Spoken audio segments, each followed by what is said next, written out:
Merci, merci et encore merci. En novembre dernier, j'avais lancé une campagne Kickstarter sans grande prétention pour pouvoir concrétiser un projet que j'avais conçu durant mon temps libre. Vous avez été plus de 1300 à me soutenir, enlevant plus de 90 000 euros.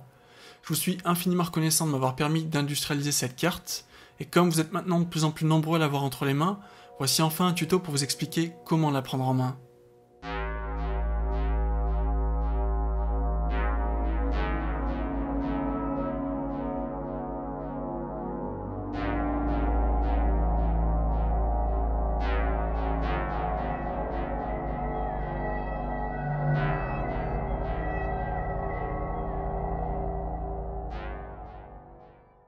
Chaque dev d'Uno est toujours accompagné d'un mini voltmètre, et si vous le souhaitez, d'un kit d'accessoires qui comprend une breadboard 830 points, un module Bluetooth, un module Wi-Fi, une carte micro SD, une pile et un câble USB. L'installation prend moins d'1 minute, on insère la pile dans son emplacement, on insère ensuite le voltmètre comme ceci, il y a 2 points de soudure prévus pour son alimentation, et je vous conseille également de souder des broches pour alimenter les rails d'alimentation. Une librairie est disponible sur le site officiel devduno.cc ou directement sur GitHub. Elle s'installe comme n'importe quelle autre librairie, et comme la carte contient le bootloader Arduino Leonardo, pensez bien à configurer l'interface comme telle avec le bon port de communication.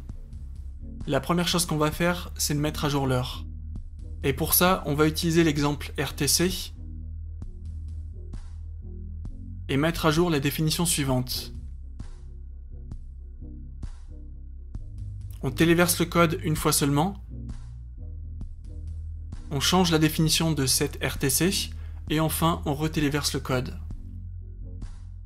La librairie inclut plein d'exemples pour vous montrer toutes les possibilités de la carte, mais je vais quand même vous en présenter quelques-uns.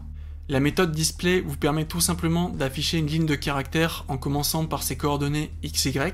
La méthode console, l'une de mes préférées, vous permet d'utiliser l'écran comme un moniteur série.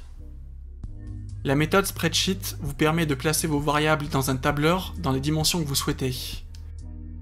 Vous avez également beaucoup de méthodes graphiques qui vous permettent de dessiner, ou encore un sprite converter en ligne qui vous permet d'afficher des photos ou des images en monochrome.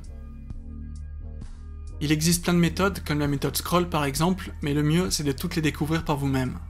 Pour se connecter au Bluetooth, c'est ultra simple.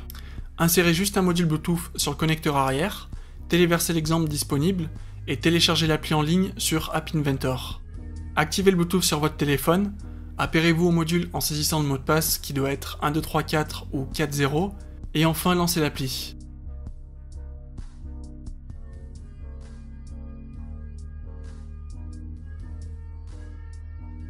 Pour se connecter au Wi-Fi, c'est aussi très simple. Insérez le module Wi-Fi dans un premier temps,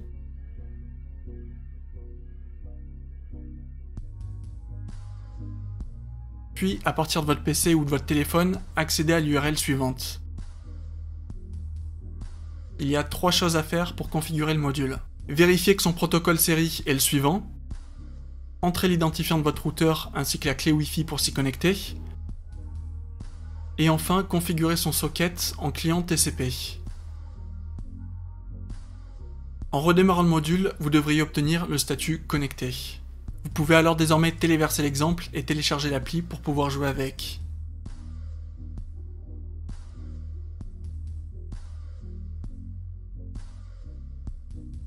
Pour ceux qui ont loupé la campagne et qui souhaitent malgré tout se procurer une carte, c'est toujours possible depuis le lien qui est dans la description et je vous remercie d'avance pour votre soutien. Comme vous pouvez vous en douter, l'énorme succès de la campagne a fait que j'ai consacré tout mon temps libre et toute mon énergie pour m'assurer du bon déroulement de ce projet et respecter mes engagements, ce qui explique en partie ma longue absence sur YouTube. Mais si vous avez des questions, n'hésitez pas à me les poser, soit j'y répondrai directement dans les commentaires, ou soit j'y répondrai à la fin de la prochaine vidéo.